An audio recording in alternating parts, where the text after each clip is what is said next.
Hi, my name is Paul Pasulka, Ivy Masters Learning Center and ivymasters.com. And today we're going to look at Test 1, Section 3, number 15. And this is one of the most difficult questions on Test 1. How do we know? Well, the problems go in order of increasing difficulty in multiple choice. Easy, medium to hard. There's only 15 multiple choice. No calc math, which would make this a hard one.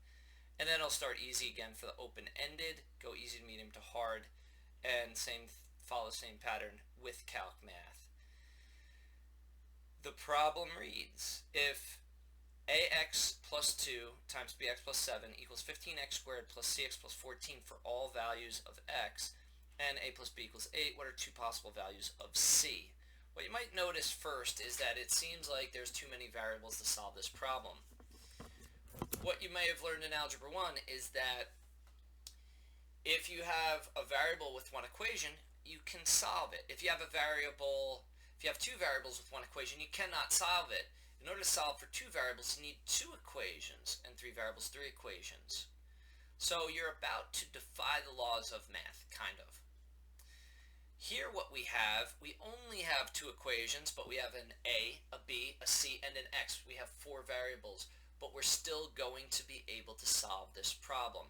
Whenever it appears that you have more variables than equations, then what you could do is you could see how the equations correspond to each other. That's exactly what we're going to do here. And in order to do that, what you have to do is get the equations to look alike. So how can we get these to look alike? We have a choice. We could either FOIL the left side or we could factor the right side. What I'm going to do first is I'm going to factor the right side because I think that that's an easier solution.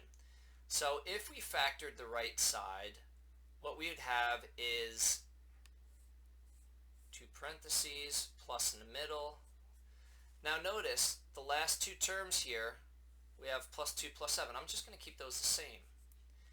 And what I notice is in order to get my first term, I'm always multiplying ax times bx. And I need to get a 15x squared there. Now, it seems like there's several ways to break it down. 1 and 15, 3 and 5, 5 and 3, 15 and 1.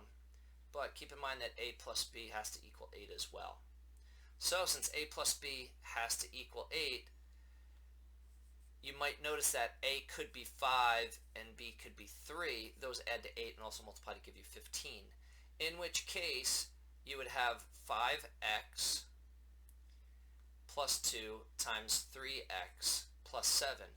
Now notice, everything corresponds. And now if I just FOIL, what I get is 15x squared, and then I do the outside plus 35x, do the insides plus 6x, and then do the last term plus 14. Combining the middle, I get 15x squared plus 41x plus 14. And now notice how these two equations correspond. 15x squared corresponds with 15x squared. 41x corresponds with cx, and 14 corresponds with 14. So you can see that your c must equal 41. They correspond. Now, what I want you to do is look at the nature of the wrong answers. This is how the SAT, they try to get you. Answer choice A, the answer is 3 and 5. Well, that's not the value of c, that's the value of your a plus b, or your a and your b. So answer choice A is wrong. Another wrong answer, 6 and 35. Well, 6 and 35, you see those here. Those are your two middle terms. They are not c, though. So how do we get your other value? And why is 10 and 21 an answer choice? We're going to see if we make, instead of making a5 and b3, we make a3 and b5. And in that case, what we get is 3x plus 2 times 5x plus 7. And then FOILing, first you get 15x squared once again, and then outsides you get plus 21x, insides you get plus 10x, and then lastly you get plus 14. And now combining your middle two, you get 15x squared plus 31x plus 14. And now you could see the 31 corresponds with the c.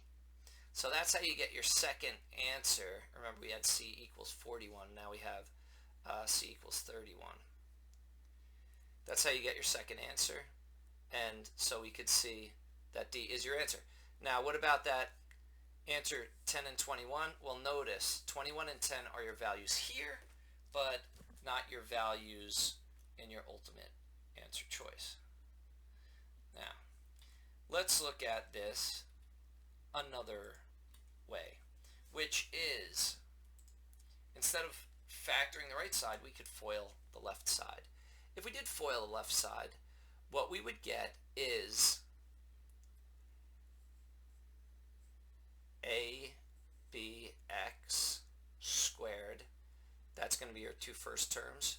Doing your outsides, you get plus 7AX. Doing your insert sides, plus 2BX. Doing your last, you get plus 14.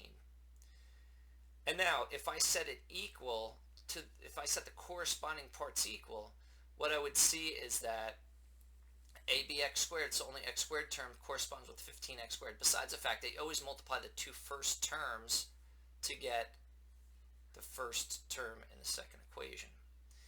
So again, if ABX squared has to multiply to give you 15x squared, and it has to add to give you 8, then you see that A would have to equal 5 and B would have to equal 3, or vice versa. But if we were to follow through with this pattern, what we would see next is, and I'm going to put a box around it, plus 14 corresponds with plus 14, and then I'm going to underline, you're always combining two middle terms to get one middle term, and now we could set the circles equal to each other, set the underlines equal to each other, set the boxes equal to each other. So ABX squared equals 15x squared. And that's helped us to arrive at our numbers. The 14 equals 14, but that's kind of throwaway information. That doesn't really help us. You always get one of those. And then we set the middles equal to each other. Now, knowing that A is 5 and B is 3, it becomes 7 times 5x plus 2 times 3x equals CX, and you get 35x plus 6x equals CX, and you get 41x equals CX. And you could see it there, that C is going to equal 41. You could always divide both sides by x, and there you get C equals 41 anyway. And then again, if you reversed, if you made A equal 3 and B equal 5, then you'd get 31 as your answer instead of that 41. Thank you for joining us today. If you like this video, click like. If there's someone who you know who has trouble with these types of problems where there's too many variables, which is pretty much everyone scoring under 750, then you could share this with someone you know. You can leave me in the comments a question that you'd like to see. It could be anything from SAT, official SAT, official ACT, or official PSAT. And click subscribe so you don't miss anything. Have a great day, everybody.